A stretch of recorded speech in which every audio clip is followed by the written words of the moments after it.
Hey guys, TKC here with another deck profile. I thought I'd make a kind of fun deck that hasn't really seen much play in a long time.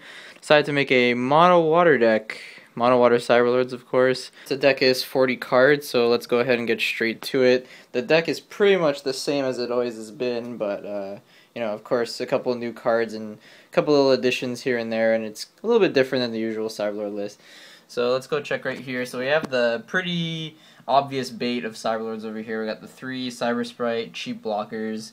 We got the 3 Cyber Traders to dig for the Neurons, of course. We got the 3 Seneschals, because Seneschal is really cool. Seneschal beatdown has always been a good thing. You know, turn 3 Seneschal, turn 4 Rusalka is just one of the best progressions ever in the game, so that's why that's there. It's also a Cyberlord if you really want to evolve on top of it, but you really don't need to and you really shouldn't. You should keep that there, and you should evolve on, you know, these things or other Cyberlords I'll show later. 3 Reef Gladiator, I'm kind of iffy on this. I'm kind of tempted to remove one of these, but, you know, Drakon Rush is still a thing. It's been more of a thing recently, so I guess the amount of blockers is kind of necessary, especially since it goes up to 6,000, which trades with Laser Arm Drakon when you block, so that's always good. Plus you draw a card out of it too, so you actually get a +1 out of that exchange. So Reef Gladiator is pretty good anti-Drakon Rush. 3 Finbarrs, I think this is kind of interesting, just to kind of give your Cyberlords a little bit of juice to trade with the dragons, you know, especially like the big evolutions, and even like General Finbarr, I guess, can trade with Lyras, or just kind of weird things like that. Finbarr is just really nice to give that boost you need here and there, but it could also be evolved on whenever you need to, which is really great. 2 Hydro Spies, because, well, it's really weak, it's a weak body, but when you play it, you draw a card. And another really good progression of this deck is playing Hydro Spy and then going into Emperor Dendrite on top of that Hydro Spy. So kind of just like the, you know, Cyber Sprite and Cyber Trader into Neuron, you also have the Hydro Spy, or I guess even Finbarr if you want, into Dendrite, which happens quite often. Of course, you gotta have the 3 Rusalkas and the 3 Finbarrs. They're just really annoying cards, bouncing stuff back to the hand over and over again.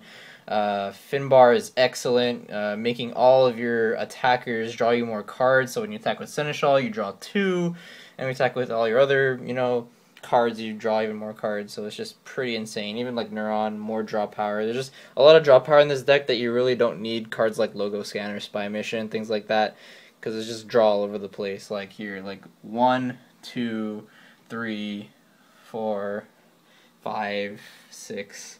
There's enough draw. Even here 7. There's so much draw in this deck that you really don't need, yeah, more draw cards. So that's why that's there. Then we got the 2 King Neptus here, which I could easily see go up to 3. That's why I was kind of like considering getting rid of a Gladiator or something for a Neptus, or maybe something else. I haven't really decided, but Neptus is really good. You know, it's kind of like the other Keeper of Laws, like the forgotten Keeper of Laws in a way, because this is basically the first card in Kaijudo that got this ability where it can't be targeted by, you know, effects. But then Keeper of Laws came out, and, you know, the ability of drawing cards and can't be targeted when you have another creature and all that was just too appealing for control decks, so they decided to use those. But they kind of forgot about this card right here, which is a level 5 5000, you know, it's a bigger body, and it's just, it's also just as annoying as Keeper of Laws, except Keeper of Laws, you know, of course, the draw power is really the big factor that makes Keeper of Laws better, but Neptus, just the ability of having it be unaffected by abilities is just too powerful to ignore. It's a really great finisher, just like Keeper of Laws is in control decks. If you really want to finish the game, they can't do anything about Keeper of Laws when you break their last shield.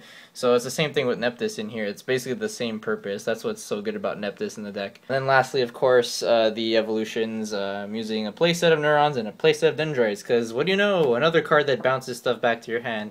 Also really annoying. So you have like Rusalka, Dendrite, and Finbarr, and just boom, back to the hand. You just can't do anything about it. And Neuron, you know, it's been quite a forgotten card. Neuron has really not been played at all ever since Dragon Strike came out.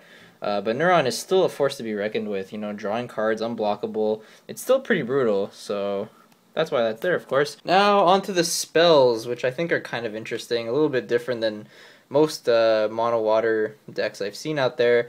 Veil Vortex, once again, more cards that bounce to the hand. The difference with this card, though, is that this is a spell, and this could actually bounce back the annoyance that is Infernus the Awakened, because once they play Infernus the Awakened, you really can't do much. Your only option in the whole deck is King Neptus. or, you know, evolving on top of a Cyberlord that still happens to be there, but yeah, that's kind of rare, unless you swarm a lot, of course, which is definitely possible in this deck. So Awaken doesn't, you know, fully shut down this deck, but it still kind of causes a lot of issues. But that's why Veil Vortex is there. It's a Shield Blast. This is basically like the Terror Pit or Root Trap of Mono Water. That's basically what that is, and it's just as annoying as all the other bounce cards in the deck. One Tech Crystal Memory, you know, this could even get removed for another King Neptus or something, but I think it's kind of nice to have a Tech Crystal Memory to search for the one card you need in a certain situation. So it's like, oh dang, I'm losing now. Oh look, Crystal Memory, and I could go into a Double Breaker, Bouncer, Finisher, or a Neuron that's unblockable and you go for game. It's just really nice to have that option. I don't feel the need to have more than one Crystal Memory because this isn't a control deck. You'd rather be playing creature after creature after creature in this deck. So Crystal Memory is mainly there to be in shields, or very, very late game, you could use it, dig for Neuron, and then go for game. You just evolve it and win. Things like that. That's basically what Memory is there for. So it's usually mana early on, or if you're lucky, you get it in shields. Now, of course, Bottle of Wishes. This card can simply be thrown into any deck at this rate. You know, Bottle of Wishes is just really good against Rush. Especially Rush, or just like the fast decks pretty much. If they start attacking your shields, boom, you'll get into Bottle, and you could pretty much hit a lot of really cool things, like Finbarr is pretty much the main target. Of course, it's not as good in this deck because you have so many evolutions. It's not really great. But hey, it goes into your hand, you could evolve it next turn. You know, bouncing cards with Rusalka and Finbarr is really great. Cyber Trader, I guess, could be good to dig for stuff. Hydro Spy, getting you a draw. Veil Vortex, removing something off the field. Even Memory, searching for a solution you need. Ball Wishes is there to help out. This could be easily taken out, I guess, but it gives the deck more Shield Blasts, which is definitely needed. You know, the other Shield Blasts I could think of in this kind of deck would be like, you know, draw cards or the Aquatic Expulsion card, which is kind of like a mass bounce card, but it's really not that great. I guess it's kind of good against Drakon Rush. I could look into it, but I'm not too sure. You know, kind of just testing it out, but Bottle of Wishes is just pretty nice. And then you got the two teleports, kind of interesting. It's kind of like the Death Smoke of the deck in a way. It's just another out to those big dragons that are just kind of annoying you, and you can't do anything about them. Well, you just play teleport, bounce it to the hand, then you draw a card, so you get to dig for more answers. That's pretty much the deck. Mono Water Cyberlords, pretty fun deck. I would really recommend using it. It's a deck that just really hasn't been seen much lately in this format, and it's just such a fun deck to play, you know, bouncing stuff, drawing cards left and right. It's just really, really fun. So, yep, this is TKC, The Kaijudo Channel. Hope you enjoy this Mono Water deck, and have a nice day.